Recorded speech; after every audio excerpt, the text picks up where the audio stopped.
काय नाव काय तुझं? आर्या. आर्या. हो, कथा आवडते तुला छान? हो. किती दिवस झाले येते ऐकायला? 5 दिवस झालं. काय वाटतं तुला कथा ऐकून? छान वाटतं. छान वाटतं. काय शिकली तू याच्यातून? आई वडील. आई वडिलाची सेवा. एवढी रडत होती तू मगाशी, का रडत होती? आठवण येत होती. कोणाची बाळा? पप्पाची.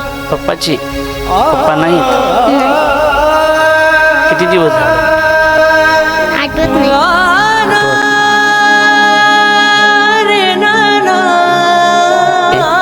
वडील गेले आणि खूप आठवण येते.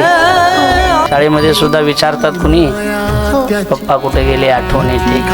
पण आई आहे ना, आईची सेवा करायची चांगली. आईची सेवा, आईला सांभाळायचं आणि रडायचं नाही. लई अवघड हाय गाड्या उमगाया पापर.